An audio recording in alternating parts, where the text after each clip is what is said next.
Well, it's March, and that could mean only one thing, John. Well, it could mean a lot of things, I guess.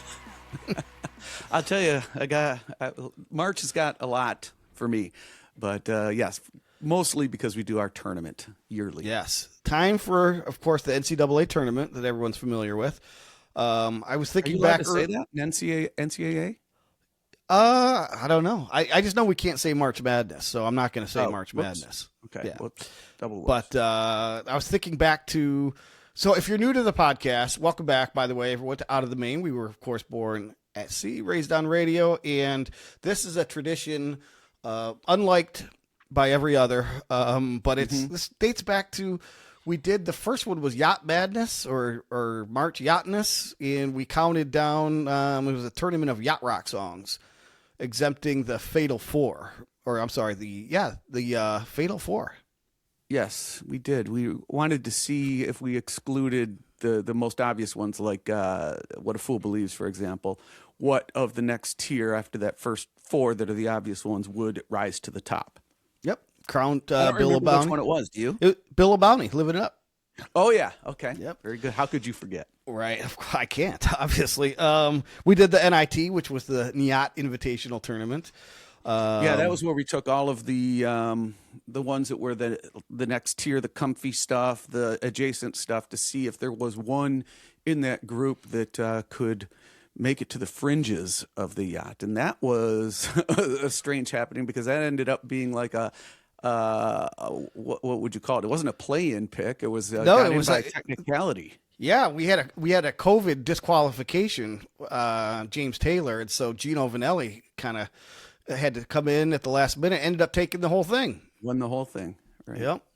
And then, so that was the NIT. We did the Toto Invitational Tournament, of course. Yep, 64 Toto songs, right? Toto Invitational. I remember there were a couple of sandbaggers in that one, as I recall. Yeah, that one kind of was a little bit chalky, a little predictable. And then we did the 64, I guess, albums of this era that weren't necessarily yacht rock records. So 75 to 85, roughly, we had 64 full albums. That was last year, right? And don't forget the March to Madness. That was our Steely Dan tournament. Steely Dan one we did. The song Asia won out. Usually we have guests. Yes, very chalky. That's why I was pointing out, usually we have guests helping us pick, so we don't have to take all the slings and arrows. But this year, we are not. It's just you and I. It's the NCAA tournament, the Nixon contest of album artwork. Yeah, this one is so, I mean, music itself is obviously so subjective, but even cover art is even more subjective than that, because, obviously art, beauty is in the eye of the beholder, is the obvious cliche, but even still, what makes for a great album cover might even be debatable from one person to another. Some people may look at it as, am I supposed to be just a piece of standalone art, or what are the functions of an album cover? What are they supposed to do? And we can talk about that too.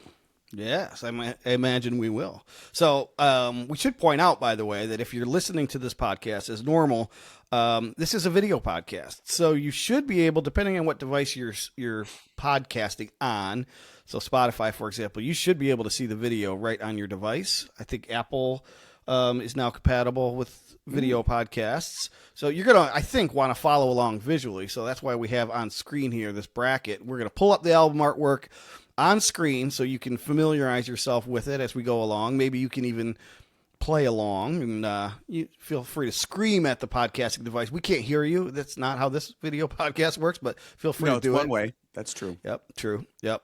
And then I guess just to clear some brush, do we each get a power play?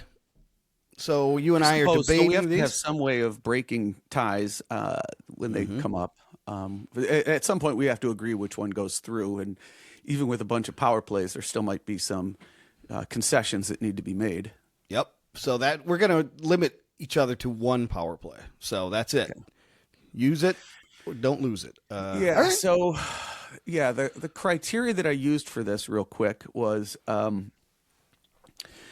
again, tried to stay mostly within 75 to 85. There are some exceptions. And I also tried to stay mostly within the genres we discussed, so that you won't see it including rap, hip hop, Heavy metal kind of got squeezed out. So it also was like going to the sort of debatable aspect, subjective aspect of it. I kind of had to obviously go by whatever my particular, feelings are and what makes for a great album cover. And there were probably about 20 that popped to mind immediately. We reduced it down to 32 with some additional like play-in options. But instead of doing 64, because 64 got to a point where there were so many that were being put in that were either you'd have 5 or 6 from the same artist, or they were just not good enough. So I thought, let's try to mostly do 1 per artist. There's some cases where there's 2, and you'll see why. But get it down to just the creme de la creme, so to speak. And so the first 20 came to me quickly. Then I went around and did a little bit of looking in the internet to see what other lists were there, to see what other people's opinions were, or things that I missed. So there's some of that in here too. Okay. You said like 20 come to mind immediately. Don't reveal it, and I'm not going to make you put it in an envelope like previous seasons, but do you have in your mind who you think's going to win? Because I do. Yes, I do too. Scout's honor. I will tell you if when it gets eliminated, hopefully at the very end, it will be the last one standing. Right. All right. Well, let's dive in and clear away some additional brush, because these are your Lost at Sea, correct? Yeah, most of these came off of a list that a couple of these popped to mind, but I didn't think were maybe well known enough. So the 2 Sweet ones on there, you see, I thought were really incredibly cool because they were the sort of the close up of the stylus on the record, and then Level Headed is like the inside of a cassette player, which is also when you open up the gatefold inside of a guitar. That's like the bridge area of the guitar, the pickup area of the guitar. That's cool. I saw a lot of people posting Master of Puppets, and that is a great album cover. Metallica's not really our thing. A lot of people posted that Madonna one, which... God. Is it anything special? I don't know. People think so. I would have thought Like a Virgin would be more iconic or interesting. I mean, because it established the brand in so many ways. This is just meh. It's this Madonna with short hair, whatever. Yeah, it's a good record of hers, and it does have some Yachty personnel on that record, actually, but that's not why we're here. No. Seeger, the Against the Wind, you brought that up. Love that cover. That's a classic airbrushing, and I'm a sucker for the airbrushing thing, especially when it was on the front of a T-shirt back then. It just, I don't know why it didn't make the cut, I guess. The font work, too, is just beautiful. I mean, that's really cool album cover, but that's okay. I mean, you mentioned Houses of the Holy. Yeah, and you wondered if that was either too early or too out of our mainstream, out of the main, if you will. Yeah, it's 1973. We have some other 1973 stuff, so I don't know.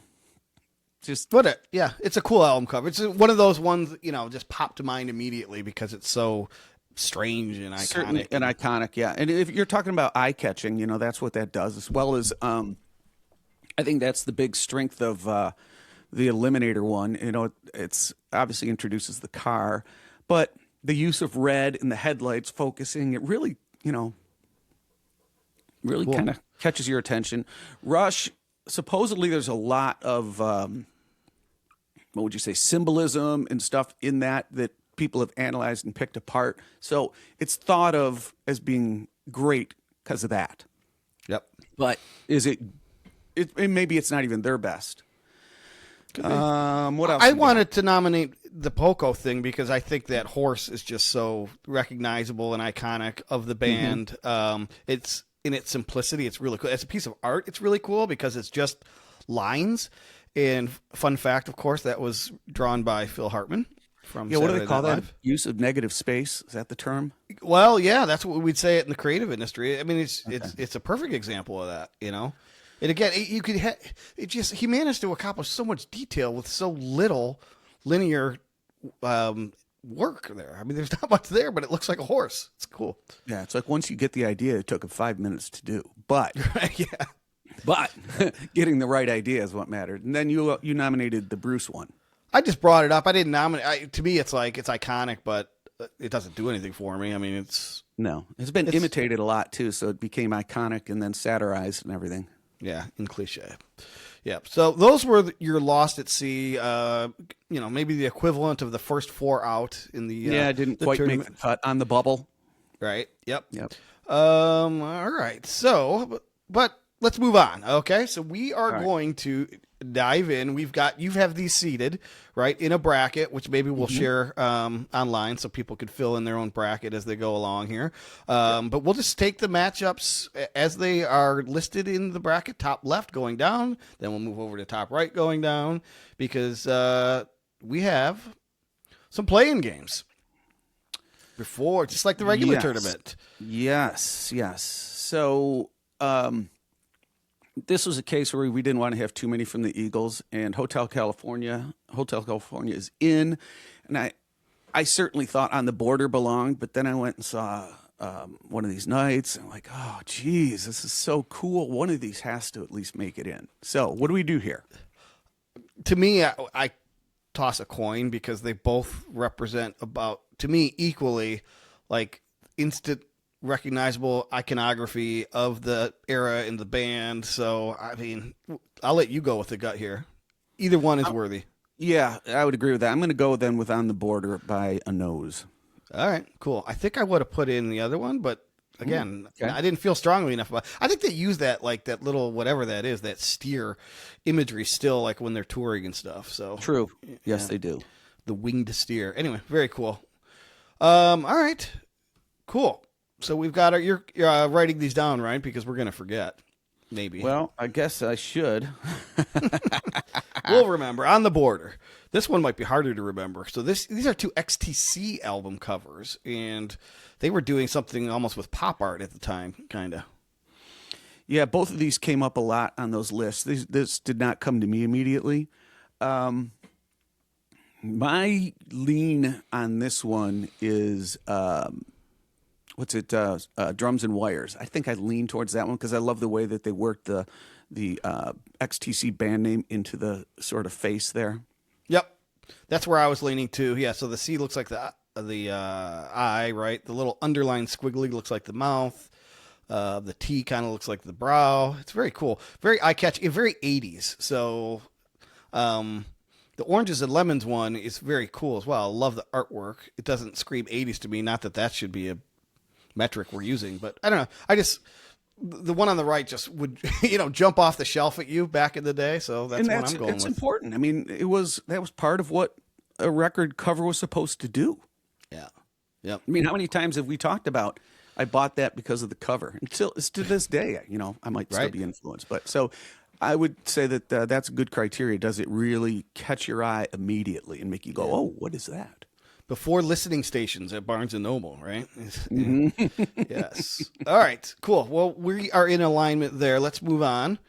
And here we have a threefer play-in game. So we've got... Out of the Blue was the first one that popped into mind for me. And then I knew that there were others. So I kind of grouped these 3 together, the Face the Music, Time, and then New World Record. New World Record, I think, is the first introduction of that thing that eventually became the spaceship. Time to me almost goes back to that negative space thing. There's not a whole lot there, but it's extremely interesting to the eye. Yep. And then it took me probably decades to recognize, I was so focused on the electric chair in the middle of Face the Music that it took me forever to recognize that the shapes in the background not only have the words Electric Light Orchestra on them, but are actually shaped like E, L, and O. I don't know why it took me forever to see that. Okay, I didn't see that until you just pointed out either. I was focused on the chair. Yeah, no. Okay. Not even the words. I mean, I haven't studied this album cover, and I don't have it. You probably have it in your house. You've seen it, right? I've seen it for sure, but I was always just looking at the chair and the orange font for Face the Music. For me, New World Record goes through fairly easily because of it being the sort of origin story of that spaceship, which we'll see again. Yeah. And it's just instantly like that again jumps off the page. Even when I'm looking at the 3 of them, my eye goes to that one. Yeah, mine does too, especially now that you've got them displayed like this. It jumps out. So, yes, I would say that one goes through. All right. Let me mark that in our list here. I think I'll be able to remember all of them because they are the ones I would have picked. So, okay, that's easy. All right. Do we have any more play-in games, or are we ready to? Let's take a peek. I'm not even sure. Nope. We have our first matchup. Okay. I've got to imagine the one on the left is a 1 seed. That's the Boston's debut. Talk about iconic spaceships. Yeah. And then on the right, we have OMD's Crush. Hard to deny how cool that Crush cover is in and of itself. Really cool. Yeah, very But cool. you're putting it up against one of the most iconic covers of any genre. Yeah, right, exactly. What's interesting is I owned this one on the right on cassette only, and so that sort of takes away some of the, I guess the effect of having a great album artwork because it's so tiny and it's not even square, so they have to sometimes do something different with the insert. Think about how that changed over time, because then eventually to CD. But when these guys were working with a basically 12 by 12 space, it mattered so much because those 12 by 12s would be, as you said, up on a wall, maybe in a record store. Now, when it's a cassette and they're in the bins and all you see is the spine, and same is somewhat true with CDs where you're flipping through, it completely changed the importance of what a record cover had to do. Yeah, exactly. Talk about something that didn't dawn on me forever until just 5 years ago, that the spaceship, the Boston spaceship, not only has Boston in the thing. I saw that before, right? In the cityscape and the dome. You mean, yeah. But that there were guitar necks, coming out of the exhaust. And then I know they're almost like those round back ovation guitars, like you have your acoustic. Yeah. So God, talk about not seeing the forest for the trees, but that's amazing. And the other amazing thing to me is, just when you step back at everything we're going to look at today, you said 12 by 12. I mean, these artists were actually working on probably a canvas or some sort. Like there's nothing digital done. Somebody had to paint these, and then they had to go through the process of taking that physical artwork in somehow either, getting it onto tape or onto some digital format. But that's interesting in and of itself, that obviously that's not going to happen these days anymore. No, this would have probably been, like you say, airbrushing. You can see the way that the flames were done. And it always looks so great on a black T-shirt. If you were burnout, yeah. Oh, yeah. Yeah, and when you get to you mentioned just recognizing that they're guitars. The one that most people miss when you get to their third album, Third Stage, you look at that closely and you realize that it's a big pipe organ as it detaches. So yes, right. That's right. It's cool. All right, fun fact time. Apparently, the guitar-shaped spaceship was not originally supposed to be a guitar. No. Artist Paula Shearer, early sketches just show generic spaceships, and Epic Records actually suggested making them guitars to visually represent the band's sound. So there you go. Wow. So not only did kudos we to not the see label. it, yeah, exactly. Since when does the label inject additional art into anything? Yeah. And all that right, would be good. Do we even need to vote? I think we're going to be unanimous. it's Boston goes through. Yeah. All right. Good try. It was a nice idea. Thank you for joining OMD, but sometimes it's just good to get to the tournament, right? Right. Just so that would have nominated. that's right. So that would have been a 1 versus 8, if I'm not mistaken. Yeah. This probably represents a 2 versus 7 then. Oh boy, yeah. This is actually a 4-5. Kansas 4-5. being the 4, and Yazoo, or Yaz, as some people know them, is a 5. Yep. So that's upstairs at Eric's. Very iconic, especially to us 80s kids. And then on the left, more iconic for you 70s burnouts, Kansas Left Overture. No bias in that. 80s kids versus 70s burnouts. I don't know much about the artwork either of these. I don't know if I even have any fun facts, but amazing artwork. I mean, on the left, you're looking at something like from the Renaissance era. It's, I know, and that hand drawn in some way. Yeah. And this one, the Kansas was a gatefold, so it did open up. I don't recall exactly what was on the other side. And then inside, of course, was all the lyrics and credits and stuff. So if we include packaging into it, that was interesting. Yep. Upstairs at Eric's is bizarre. It's kind of befitting of the music, but you've got like the torsos disembodied from the legs, and I don't know how they did that back then. But you can see there is a line if you follow I don't know if that's a radiator or the wall molding is in line with the table, is in line with their waists. Oh yeah. I wonder there's some funny business going on there. Yeah. Somehow. Okay. I lean towards that Kansas thing. I mean, that is all of what progressive rock was supposed to look like and sound like at the time. And to me, that is just brilliant art. What do you think? Definitely. It's not even close in terms of art. I mean, that's just like literally a masterpiece. So Left Overture goes through in a rout, 32 points, running away. Had their bench players in for 6 minutes to end the game, too. Jeez. Yeah. Sorry. The senior walk-ons got to run. Yep, they sure did. All right. Very good. Congratulations to Kansas. Yep. Oh, Kansas. Of course they're going to advance in the NCAA tournament. Yeah. All right. What do we have next here? We have the so we know, that New World Record went through. And you might be upset-minded going against the favorite Supertramp Breakfast in America here. Well, what's interesting is that the ELO, despite that being a play-in, I had that as a 3 seed because I thought all three of those were so strong. So the Supertramp is at a 6 seed. So I still think that the ELO is superior to Supertramp. I know that people love that record, and I know that a lot is made out of that cover. There's a lot of detail in the background when you look at the city, It's cereal boxes and salt and pepper shakers, and it's pretty great. And obviously, if you really paid attention, you're looking through an airplane window to see that. And she's the Statue of Liberty. There's a lot. It's pretty short great. order waitress, right? With holding the orange juice instead of the flame, and she's got diner menu in her hand. It's pretty great. And great album too. Yeah. Great album. I think I would go ELO though myself, and you sounds like you I would too. All right. Upset? Well, it's not really an upset. It's a play-in though. I don't think it's an upset. Yeah, it'd be interesting to see what people think. Remember, you should be commenting on this on, of course, Substack, our new Substack, which is linked in the show notes. Check it out. Sign up. Join the conversation. Plug over. All right, let's move on. We've got the other play-in. So On the Border went through, and they're going against Queen Hot Space. Talk about pop art. This looks like Andy Warhol. This came up in a lot of lists, and this is one of those where if you hated this album, you still have to separate your hate for the music, which I don't. I really dig this record. It's so weird and interesting and blend of 80s and weirdness, but it does have a certified song on there. Yeah, Hello. Is that Cool Cats on this record? Yeah. All right. Yachty. So we're looking at On the Border versus Hot Space here. Correct. So that's the lower left if you're following along, but it's too small for you to read.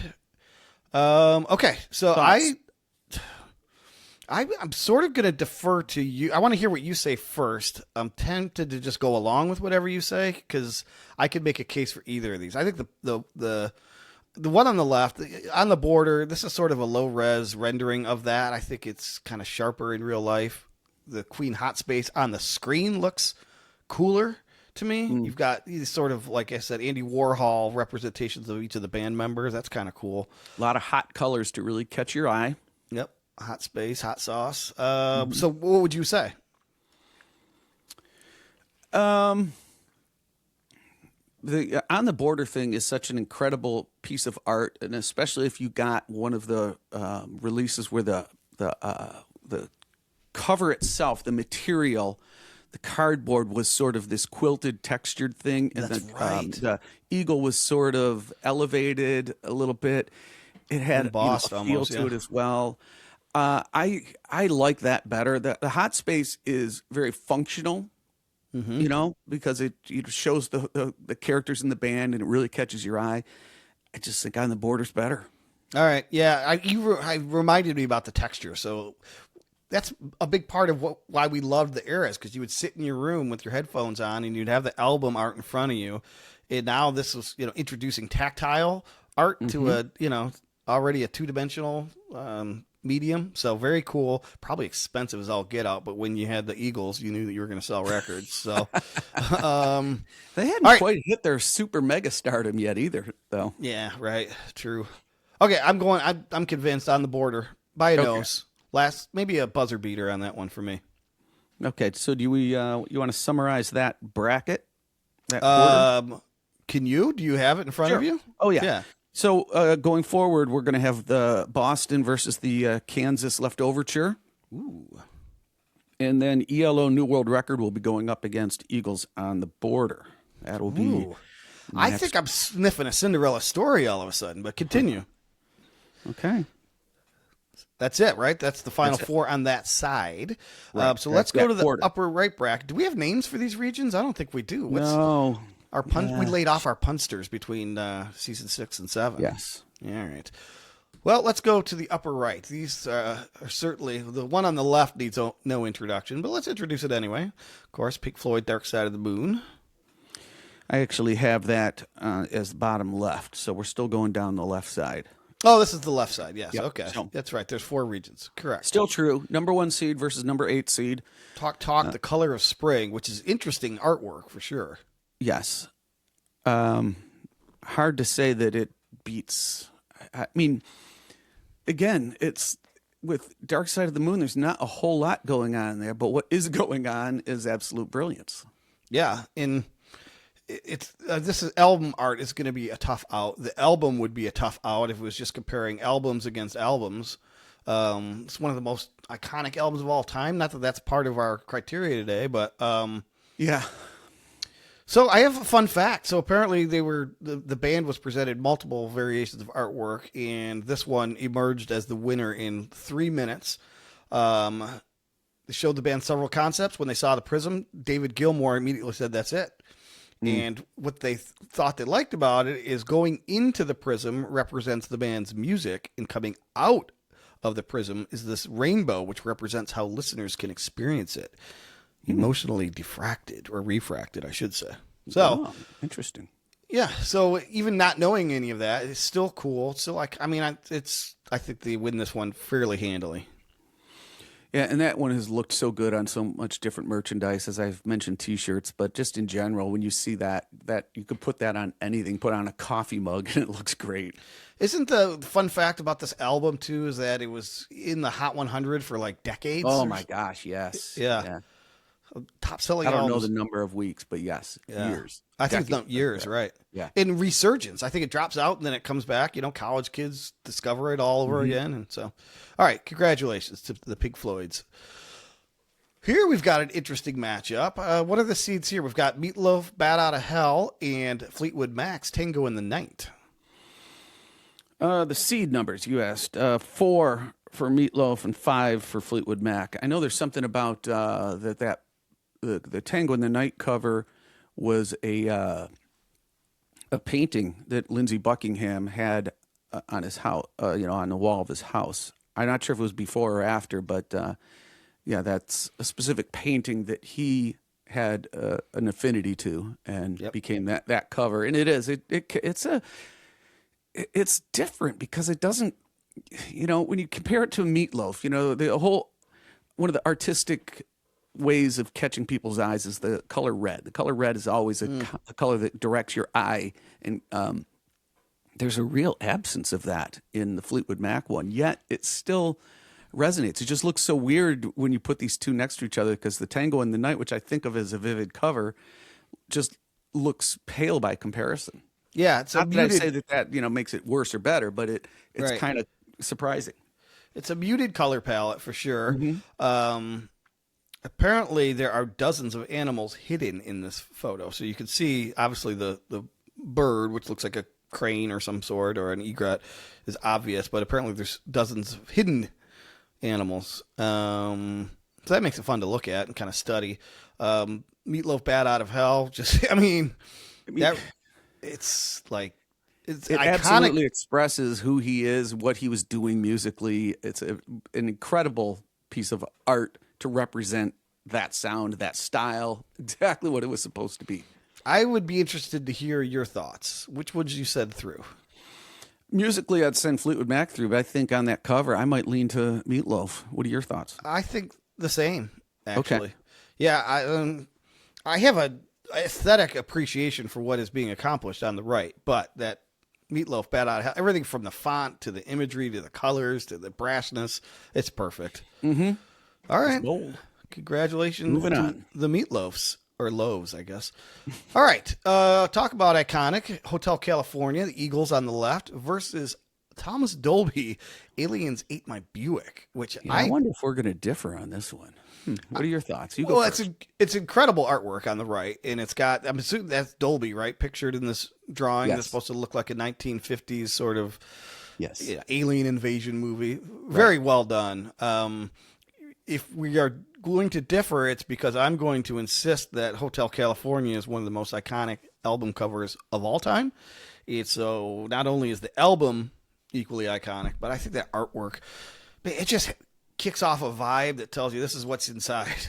And so it's brilliant in its simplicity. The other one is brilliant in its detail and its creativity. So what say you? I guess you're probably right. I like the Aliens Ate My Buick cover in a way better visually. There's no denying what you say about the iconic nature of that cover, but is it iconic because the album was so ubiquitous, or is it actually because it's a great, I mean, it's really just a sort of stylized photograph taken around dusk, you know? Yeah. But that doesn't mean, just because it was easy to do, doesn't mean that it doesn't, that takes anything away from it. I love the sort of the neon font there. I would say if I you know understand nothing, that go ahead. I was just going to say, just to play devil's advocate, kid, if you knew nothing of the records, the music, anything, that if these are just two pieces of artwork put in front of you, I don't think there's any question that the Aliens Ate My Buick is better artwork. Mm-hmm. But when you say album artwork, I think that introduces a whole other consideration. True. So, which is why I'm going with Hotel California. I'll go with that, because if part of the job is to represent what is going on musically inside, when you saw this Dolby cover, you thought, whoa, what kind of weirdness is in there? And it's actually a quite solid and reserved, I'm not reserved, but it's a really good record. It's not coming from, quote, outer space at you. Right. So it doesn't represent the music very well. So Captures I'll go kind with of his, Beyond Evils. captures his personality, right? Wacky, It does. funny, tongue in cheek. So, all right. So we'll go Hotel California in overtime, because we did spend a lot of time on this record. Sure. Matchup. Okay. So here we've got the Rolling Stones, Some Girls, against Styx, Paradise Theater. Correct. Well, Well, the Stones one, it was controversial. It had to be pulled because they originally had in some of those faces actual Hollywood stars, et cetera. I know like Lucille Ball was one of them. And so it had to be pulled due to copyright infringements. But, you know, the whole idea was that, you know, you would pull it in and out and a different face would come into the hole and have a different funky haircut. And it was just a silly game to play, but it became a very groundbreaking piece of, you know, packaging. So if we're going to count it as, quote, packaging, not just art. So the faces were on an insert sleeve, as you say, right? So as you moved it out, they would occupy different face holes. Yeah, I was looking to see. I want to. Hopefully, I don't disconnect here. I have. There we go. I wanted to pull out Paradise Theater, which I have in the vinyl vault behind me. Mm-hmm. What's so interesting here? Obviously, you could see that. That's the cover, right? Mm-hmm. And what this was a loosely a concept album. Everybody was supposed to write songs with the word paradise in it some way. And Dennis DeYoung had this concept, though, that he wanted to write about the rise and the fall of this iconic theater that came up in Chicago, and it kind of represents the sort of the rise and fall of civilization, that you know, everything gets good and wealthy, and then it becomes decadent, and eventually it all collapses. So the front side is, of course, that, and then the back side is now the same theater in disarray. It says temporarily closed on it. So when that's gatefolded, you know, it's got both on there. So that part of it is kind of cool, that they did the theater in both states of rise and fall. Which is a real theater that it's based on. Chicago's Paradise Theater, right? So, cool. Well, this is one of the album covers, Paradise Theater, that immediately came to mind when we thought about coming up with this. I'm withholding my judgment in terms of which music I like better, but even doing that, I'm going with Paradise Theater myself. Yeah, it's got to be Styx for me. Okay, cool. Well, we are in agreement. God, this is no fun. I know. So that means that next week, Dark Side will go up against the Meatloaf album, and Eagles Hotel has to go up against Paradise Theater. So we have a hotel versus theater matchup. Ooh, I see what you did there, and I see some other things that you did here as well, Okay. which we might get into. Now we are at upper right. Yes. Another album that immediately came to mind was Kansas, Close to the Edge, Yes. taking on Foreigners. Point of no return. I'm sorry, Point of No Return. Yeah. Point of No Return. You look at it and It does look like it's close to Yes. the edge, but it is also the point of no return against Foreigner's debut. Know nothing about the artist on the right, but it's very cool, very well done. yeah, in a way, it captured the sort of coldness and uniqueness of the original Foreigner sound before they became a more generic rock band and then later more of a pop band. But this completely captures the sound and feel of that first record. Kansas, it's important to note that it's Point of No, KNOW return. Correct. Right? Yes. And that's absolute perfection, if you ask me. It is. I mean, it's so well drawn or airbrushed or painted or whatever it was. The Kansas typography is so cool. You know, Yeah. it's just You should see everything the about inside of that one. I Want me to have grab seen that? it. Yeah, Okay, I have yeah, seen the well, inside. all the lyrics are handwritten out in calligraphy, and it's on this big scroll.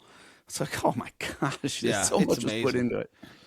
Again, Kansas in the NCAA tournament, forget about it. Yeah, that is absolute perfection artistically. Album cover, everything. Wins it going away. All right, let's now. Speaking, this is going to be a toughie. What are the seeds here? We've got a Yes album against the Toto debut. Which Yes album is this? Yes, Relayer is number 4 and against the Toto debut. Maybe there's better Yes ones, but I wanted to get one that's at least as close to our timeline, even though we don't really cover. We've talked about progressive rock. This was a whole episode on it. 75 or 76, I think, for that album. 74, maybe. It's close enough, right on the edge. So Close to the edge. No, that's not. No. yeah. Obviously, then we've This got is tough. What do yeah, I got seed wise? Yes, I already said 4 or 5. What do they call the Toto Saber? I mean, this became part of like their iconography as well. I know it's from a lyric in there too that they, the sword of Damocles or something like that. That's what it is. Sword of Damocles. That's right. This Roger is Dean, tough. though, was when the work that he did with Yes, and then of course Asia, and there's others. I mean, if you were to take one artist, Roger Dean is so far ahead of everyone else in his contributions to album artwork that it's not even close. Obviously, we're looking at one album here, and I, can't necessarily extrapolate that out into everything that he did. But oh my gosh, that Relayer cover, I just think it's superior to the Toto one, which is very good. I don't know. What do you think? I absolutely love the Toto album cover, especially when you know the Sword of Damocles and all of that stuff, and then how this sort of keeps coming back. But to me, there's no denying that Yes cover, just as a piece of art. I'm sure there's a name for the style of it because it's just, again, this goes back to, it's like you feel like you're watching these Renaissance artists in modern day. Well, not modern day, but our modern day growing up. And it's just amazing. I'm going with Yes, too. Yeah, Roger Dean is a great follow on Facebook. He comes on there live, talks about his stuff, shows some of the working early versions of these. And he even continues to paint. I think it's in a Patreon kind of thing where if you're a subscriber, he will paint something live like Bob Ross. But Wow. but he does this, and it's like over a span of maybe like 8 episodes. You can tune in live and watch him put this stuff together. It's incredible. Oh, and I see a happy little horse. Just be our little secret. All right. Congratulations to Mr. Dean. As they say on our podcast, put a pin in that. All right. So speaking of iconography, iconic, for some reason, spaceships were the order of the day in the late 70s and early 80s. But we've got ELO's Out of the Blue going against Van Halen's 5150, which is upset-minded. Yeah. Remember that the ELO had, of course, the spaceship inside that you could put together. Yeah, I didn't realize. I wondered which came first, the chicken or the egg. But from what I read, the stage set came first, And then the Oh, yeah? spaceship was, designed after the stage set. So that was a new fun fact. Whether it's true or not, who cares? I know the stage set caused a lot of problems. I think we talked about it, that because did. those things were up on stage and you were still using live stage monitors at the time, not in-ears, that all of that would cause this ringing and echoing, and the musicians couldn't see each other or hear each other very well. Interesting. So they piped some things in. I think the 5150 is really great. The whole Atlas holding up the world, but I don't see how it beats ELO. Now, this is, 5150 was a lot of people's sweetheart pick going into the tournament, but they ran up against the juggernaut. So ELO out of the blue for sure, right? Yeah, it's maybe a seeding thing. If it had gotten a different matchup, it may have gotten through one round. Yep. All right. Next matchup, we've got this is sort of girl on girl matchup here. We got Duran Duran's Rio against Candy O from the Cars. Well, I didn't get a chance to look up. Maybe you did. I know the Rio thing was done by a famous artist that I think did like calendars or something like that. And obviously the artist that did Candio was that Vargas. It even has the name down in the bottom right. That did Vargas. Similar drawings of women like that for Playboy for years. Yep, the pinup artist dating way back to the World War II era. No kidding. Yes. He was 83 when he painted this. So fun facts. Wow. Yep. I don't know. What do you? I mean, this is their is this their second album, Candio? Yeah. In the first album had like a close up of a woman's face, sort of like a pinup. But I'll go first here. I love the album on the left. I do not like the artwork in any way, shape, or form. Don't like the colors. Don't like the style. Don't like anything. Interesting. So while I prefer that album, I prefer the artwork on the right, not because it's a scantily clad pinup gal, but because I just think it's interesting. It's one of those that immediately, it's not only was it in that first 20 that came to mind for me, it was probably in the first 5. Yeah. So, all right. So because it's so memorable, it's eye catching for obvious reasons, but it's also really cool the way that it's, black and white pencil drawn background with her on top. It's cool. It's very well done. Very cool. All right, let's move on to, of course, Queen News of the World, which if you're a Family Guy fan, there was an episode all about this guy haunting Stewie, which was very funny, but it is kind of haunting. And then, of course, the Chicago album, never has any artist committed to a bit more than Chicago, and to great effect. This is my favorite of the genre. I think chocolate. I have the Queen one near me here. It would be worth looking at. It's right here. Hold on. I feel like as you're looking for that, you can only pick one Chicago album and say that's going to represent the entire, 30 album run where they kept doing the same thing over and over again, playing off this logo here.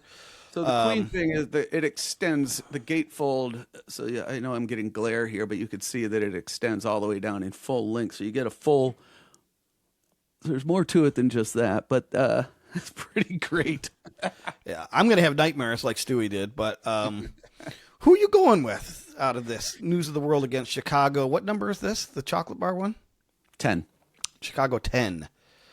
Yeah. I think there's a certain brilliance about the Chicago Hershey bar thing that is just so clever. To me, it wins. There's no question about the drawing and of everything on the Queen thing, but I can't get over after they'd done it, like you said, so many times, to come up with this idea of doing it impressed into chocolate was just great. Yeah. I love that.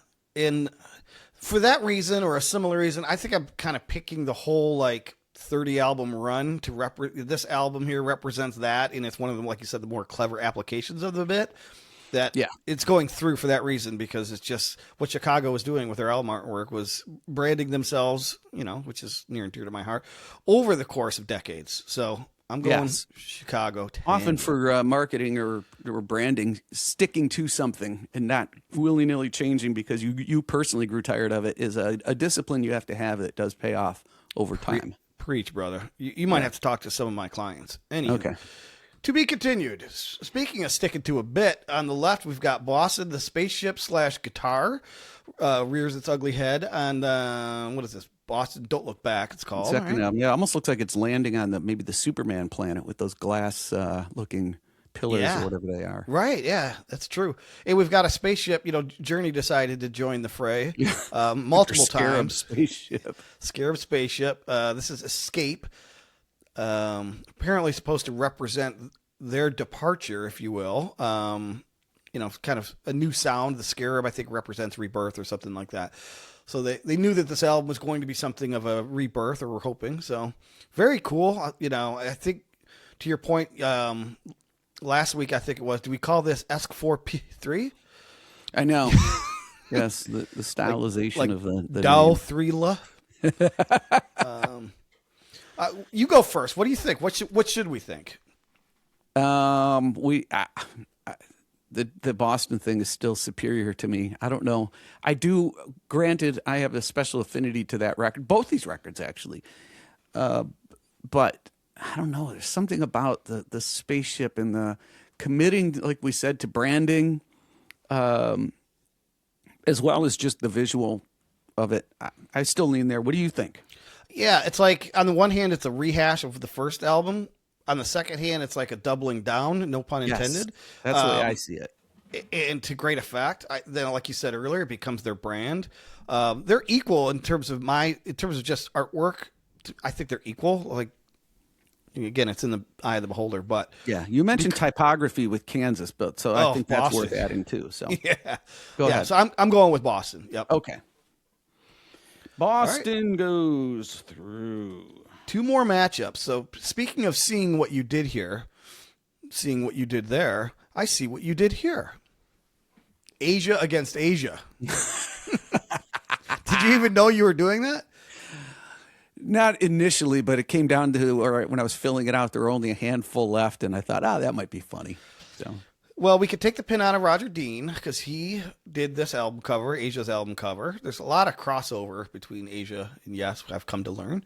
Yes. Including album artwork. And then, of course, the legendary Aja, Steely Dan's album cover. I mean, does it get more iconic than that? Now, to your point that when you made offline, does that mean it's good or is it just iconic?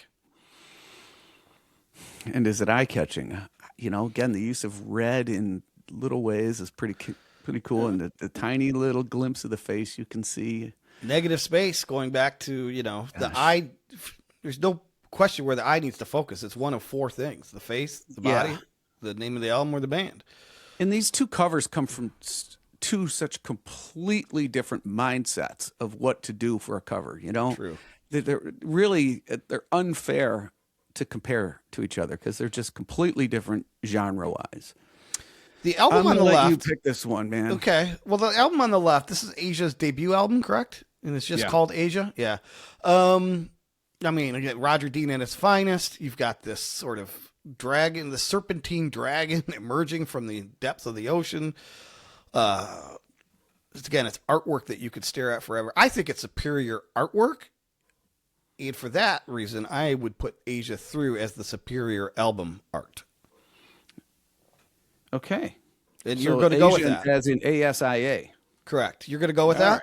Yes. All right. Asia beats Asia. Asia on Asia Crime. Our final matchup is the plane. Of course, Drums and Wires went through, as I recall, from XTC. So that's the top image on the left against the Steve Miller Band Book of Dreams. It's like 70s versus 80s here in a lot of ways.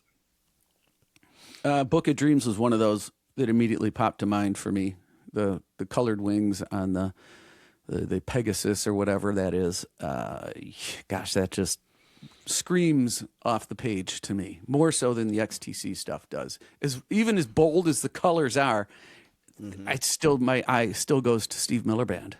When you think of like what made 70s album artwork great, this is a perfect representation of it. Even if it's not the first, it's among the first that come to mind. I'm going Book of Dreams and fairly handily. Okay, so that finishes up that portion of the bracket, which has us going with Kansas Point of No Return will face Relayer by Yes. Then ELO's Out of the Blue will go against Cars Candio.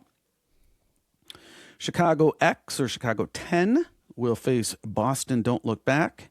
And then the Asia debut album will go against the Steve Miller Book of Dreams. Interesting matchups there. Very. All right. Well, we are to the lightning round, but that sound you hear means we've run out of time. Oh, no. Yeah. So we are going to have to put a pin in it literally. Well, I don't know if it's literal, it's figurative, but we are going to do the lightning round next week.